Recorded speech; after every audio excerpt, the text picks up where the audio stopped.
Welcome back our YouTube channel study circle 24। Dear student, तो आज के वीडियो में हम देखेंगे इससे पहले जो हमने पीईटी और पीपीएसटी से में जिस प्रकार से क्वेश्चंस आते हैं और प्रीवियस ईयर के ये जो क्वेश्चंस पेपर हैं उसी का हम एनालाइज कर रहे थे कि किस प्रकार से क्वेश्चंस आते हैं। इससे पहले हमने फिजिक्स के 25 क्वेश्चंस हमने अपडेट कर दिया है, वो वीडियो अपडेट हो चुका है। अगर आपने अभी तक नहीं देखा है तो इस वीडियो का डिस्क्रिप्शन में उसका लिंक दिया गया है, उसे आप अच्छी तरह देख लें। और हम सारे ऑब्जेक्टिव क्वेश्चंस, मल्टीपल चॉइस जितने भी क्वेश्चंस आ रहे हैं फिजिक्स, केमिस्ट्री और आपका बायोलॉजी से, बॉटनी से, तो वो सारे क्वेश्चंस हम एक एक करके हम वीडियो अपडेट करते रहेंगे।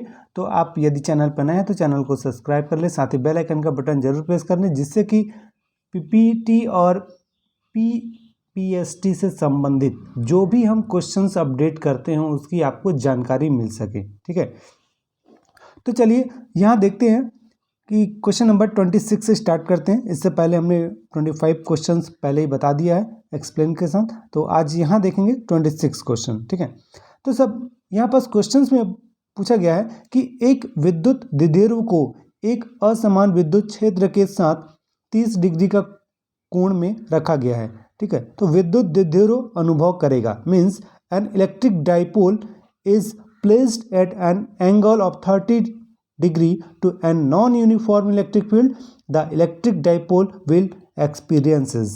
ठीक है, तो आपके पास ऑप्शंस है कि बल आघूर्ण के साथ साथ स्थानांतरीय बल यानी अ torque as well translational force, and next है केवल बल आघूर्ण मीन्स अ टॉर्क ओनली, और फिर थर्ड है क्षेत्र की दिशा में केवल स्थानांतरीय बल means a translational force only along the field, and next है कि क्षेत्र के लंबवत दिशा में केवल स्थानांतरीय बल। तो इसमें से हम देखेंगे तो हमारे पास इसका जो करेक्ट आंसर होगा वो होगा बल आघूर्ण के साथ स्थानांतरीय बल। ठीक है, क्योंकि देख सकते हैं आप विद्युत द्विध्रुव को एक असमान, तो असमान क्या होता है, असमान विद्युत क्षेत्र कुछ इस प्रकार से हम उसको शो करते हैं। ठीक है, राइट, तो इसके साथ जब 30 डिग्री का कोण रखा गया है तो विद्युत द्विध्रुव कैसा अनुभव करेगा, उसके साथ स्थानांतरीय बल, राइट, यानी ट्रांसलेशनल फोर्स वो उसके साथ अनुभव करेगा। ओके, नेक्स्ट क्वेश्चन देखें, क्वेश्चन नंबर 27 है, यदि m द्रव्यमान का एक कण r त्रिज्या के एक क्षैतिज वृत्त में अभिकेंद्री बल, अभी सेंट्रीपिटल फोर्स होता है ना, अभिकेंद्री बल -k/r² के अंतर्गत, ठीक है, अंतर्गत गति कर रहा है, जहाँ k एक नियतांक है यानी कांस्टेंट है, इस कण की कुल ऊर्जा होगी। तो इस कण की कुल ऊर्जा का अगर हम मान देखेंगे तो इसका मान हो जाएगा हमारे पास, आप देख सकते हैं ऑप्शन में आपके पास -k/r दिया हुआ है ना, -k/2r दिया हुआ है और k/r दिया है और डी ऑप्शन है k/2r। ठीक है, तो इसका करेक्ट आंसर हो जाएगा, आप देख सकते हैं -k/2r। ठीक है, -k/2r। नेक्स्ट क्वेश्चंस देखिए, 28 नंबर में आगे देखें, चित्र में दर्शाए गए स्प्रिंग पिंड समायोजन में स्प्रिंग में उत्पन्न अधिकतम प्रसार का मान होगा।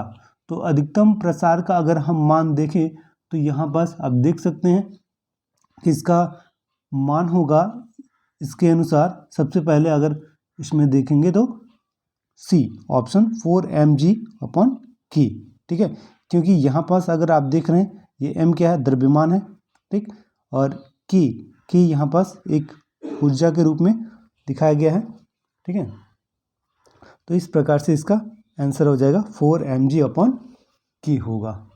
ठीक है, नेक्स्ट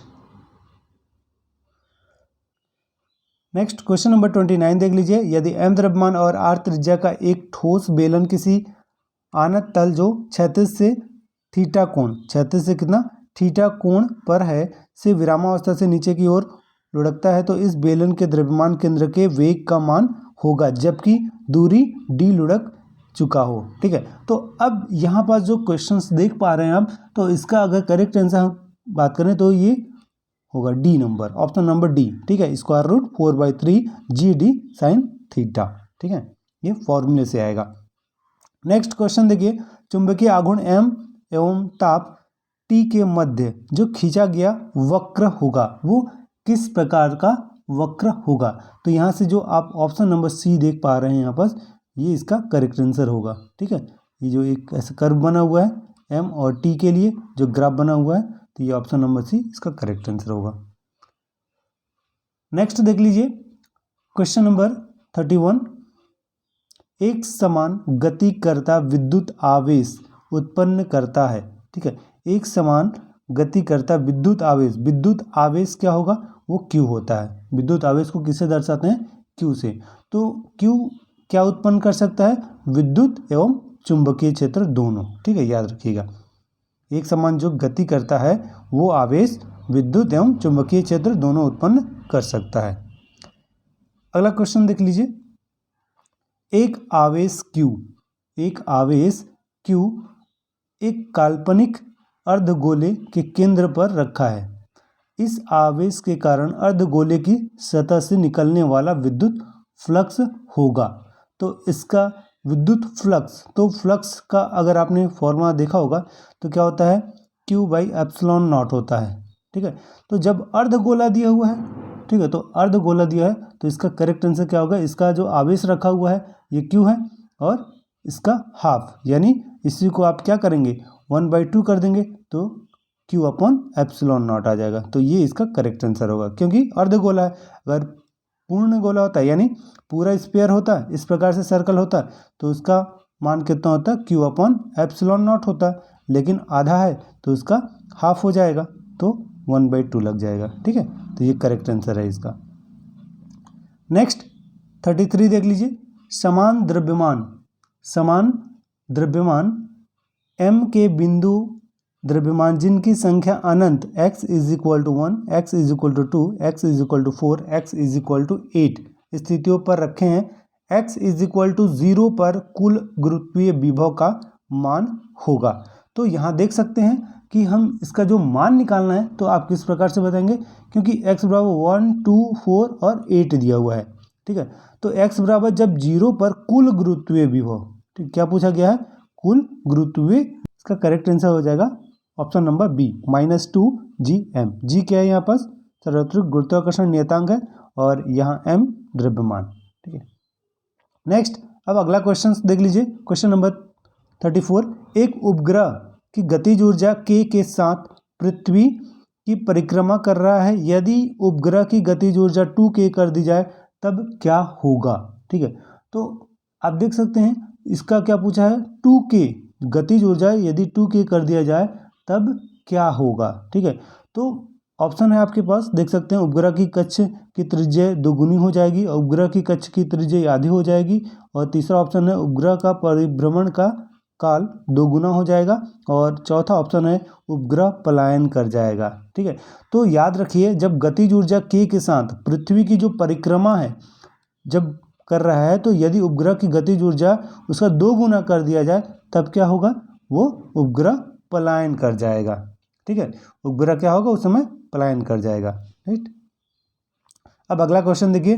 2l लंबाई तथा 2r त्रिज्या के एक मोटे क्षैतिज तांबे के तार के एक सिरे एक अन्य l लंबाई तथा r त्रिज्या के पतले तांबे के तार के सिरे से जोड़ दिया गया है। इस समायोजन के दोनों सिरों पर बल लगाकर इन्हें खींचा जाता है, तब पतले तार तथा मोटे तार की लंबाइयों में वृद्धि का अनुपात आपको बताना है। ठीक है, तो अगर आप इसके अनुपात की बात करेंगे तो आप देख सकते हैं यहाँ पर जो ऑप्शन नंबर सी है 2.00 ये यहाँ आएगा। ठीक है, राइट। अब नेक्स्ट क्वेश्चन नंबर 36 देख लीजिए। 0.972 ग्राम क्रोमियम 3 घंटे में जमा होने के लिए आवश्यक धारा है। ठीक है, तो आवश्यक धारा कितना है, इसका जो करेक्ट आंसर होगा वो 2 पाई हो जाएगा। ठीक है, क्योंकि क्या दिया है, तार जिसमें 1 एम्पियर की धारा प्रवाहित हो रही है, ठीक है, उसे वृत्ताकार मोड़ा गया है। राइट, और इसकी लंबाई कितनी है, 2 मीटर, तो इस प्रकार से 2 पाई हो जाएगा। ओके, नेक्स्ट देखिए क्वेश्चन नंबर 37, ये आपका कंप्लीट हो गया। ये क्वेश्चन नंबर 36 देखिए पहले। 0.972 ग्राम का क्रोमियम 3 घंटे में जमा होने के लिए आवश्यक धारा है। ठीक है, तो ये इसका मान दिया हुआ है, राइट। तो इसके अनुसार ये इसका करेक्ट आंसर होगा। ठीक है, 0.5 एम्पियर। अगला क्वेश्चन है आपके पास कि यहाँ से देख सकते हैं आप, नेक्स्ट क्वेश्चन से आपके पास मिल जाएगा 37। एक 2 मीटर लंबाई के तार जिसमें 1 एम्पियर की धारा प्रवाहित हो रही है, उसे वृत्ताकार अगर मोड़ दिया जाए तो कुंडली का चुंबकीय आघूर्ण कितना होगा। ठीक है, तो कुंडली का चुंबकीय आघूर्ण की अगर बात करें तो आपके पास जो यहाँ ऑप्शन नंबर डी 1/पाई इसका करेक्ट आंसर हो जाएगा। नेक्स्ट 38 क्वेश्चन देखिए। 38 नंबर का आपके पास क्वेश्चन है, 1 अमीटर 1 एम्पियर धारा के साथ पूर्ण स्केल विक्षेपण देता है, इसे 10 एम्पियर परास वाले 1 अमीटर में बदला गया है। तो अमीटर के प्रतिरोध के साथ उपयोग किए गए शंट प्रतिरोध का अनुपात यहाँ पास पूछा गया है। ठीक है, तो इसका अनुपात कितना होगा, 9:10 हो जाएगा। ठीक है, 9:10, राइट। नेक्स्ट 39 नंबर का क्वेश्चन देखिए। किसी माध्यम से गुजरती किसी तरंग में एक कण का स्थिति x तथा समय t पर विस्थापन निम्नानुसार व्यक्त होता है। y बराबर दिया हुआ है, इसका मान a sin into b t minus c x, जहाँ a b तथा c क्या कांस्टेंट है। तब इसमें किस राशि की विमाएँ होंगी। ठीक है, तो इसका डायमेंशनल पूछा है, विमाएँ पूछा है। ठीक है, तो इसके लिए आपके पास b/c ये इस प्रकार की राशि की विमाएँ होंगी। ओके, कितना, b/c। नेक्स्ट क्वेश्चन नंबर 40 देख लीजिए। 40 नंबर का आपके पास क्वेश्चन है कि समय के दोनों मानों के लिए कोई प्रक्षेप्य समान ऊंचाई पर होता है तो इन दोनों समयों का योग बराबर होता है। ये t बराबर क्या दिया, प्रक्षेप्य का उड्डयन काल। ठीक है, प्रक्षेप्य का उड्डयन काल। तो प्रक्षेप्य का उड्डयन काल को हम किससे प्रेजेंट करते हैं, t से, राइट। तो यही पूछा है, योग बराबर होता है, इन दोनों समयों में योग बराबर होता है, तो क्या होगा, t होगा। नेक्स्ट क्वेश्चन देखिए, क्वेश्चन नंबर 41। 3 स्थितियों में जैसा कि चित्र में दर्शाया गया है कि ब्लॉक नियत वेग से गतिमान है। ठीक है, ए बी तथा सी में कार्यकारी घर्षण दिया हुआ है, एफ ए, एफ बी और एफ सी दिया हुआ है। ठीक है, तो आप देख सकते हैं यहाँ पास ये क्या है, एक रिजिड बॉडी है। ठीक है, इस पर m द्रव्यमान इस दिशा में फोर्स अप्लाई किया गया है। ठीक, अब यहाँ पास देख रहे हैं, यहाँ से ये एंगल एक कोण बन रहा है थीटा, और ठीक इसी के विपरीत दिशा में जो बल लगा हुआ है यहाँ भी एक कोण थीटा बन रहा है। ठीक है, तो 3 कार्यकारी घर्षण फ्रिक्शन फोर्स है, F A, F B and F C, right. तो ये जो ब्लॉक नियत वेग से गतिमान है, ये जो पिंड है ये नियत वेग से गतिमान है। ठीक है, तो इस प्रकार से अगर हम देखें तो सबसे अधिकांश फोर्स किस पर लगेगा, एफ सी। ठीक है, एफ सी पर, यानी F C is a greater than F A is a greater than F B, ये इसका करेक्ट आंसर होगा, right. Okay, next question number 42 देख लीजिए। 42 है, दिए गए परिपथ में ए व बी के बीच प्रतिरोध आपको बताना है। ठीक है, ए और बी के बीच में प्रतिरोध आपको यहाँ से बताना है। तो इसके लिए आप देखें कि अगर तीनों प्रतिरोध जो दिए गए हैं ये किस क्रम में है। ठीक है, पहले इन दोनों को आप, ये दोनों को आप पहले कनेक्ट करिए। ठीक है, जो कि आपको सीरीज में मिलेंगे।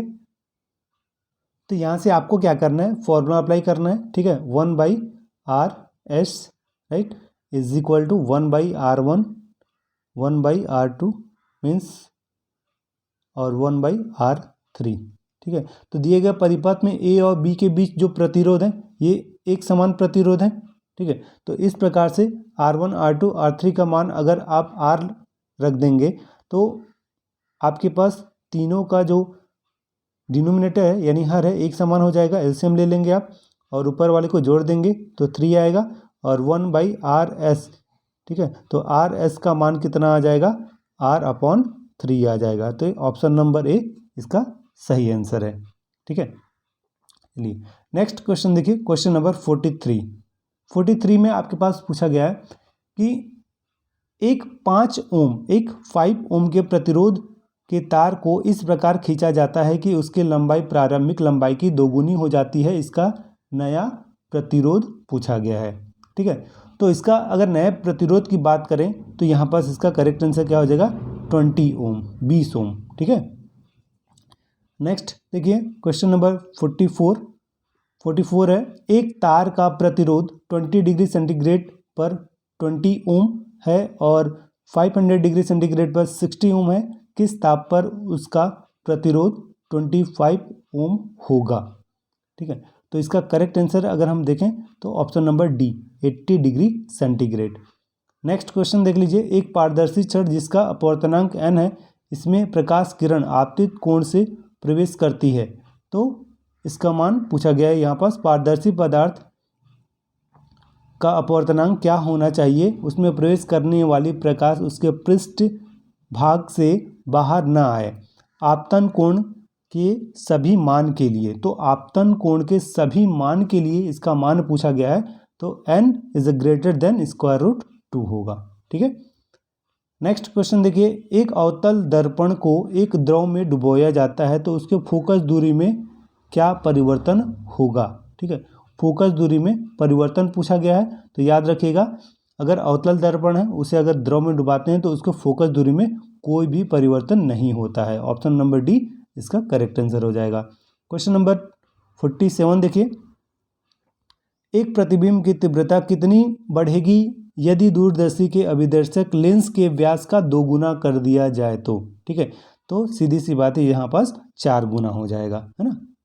ठीक है, क्योंकि प्रतिबिंब की तीव्रता पूछा है, प्रतिबिंब की तीव्रता आई है ना, और कितनी बढ़ेगी कि दूरदर्शी के अभिदर्शक लेंस की व्यास का 2 गुना हो जाए, मतलब 4 गुना। ओके, नेक्स्ट क्वेश्चन देख लीजिए आप, यहाँ पास 48 क्वेश्चन हम देखेंगे। Question number 48, lambda m is equal to नियतांक अपॉन टी क्या कहलाता है। ठीक है, आपको बता, तो इसका आंसर होगा वीन का विस्थापन नियम, वीन का विस्थापन नियम।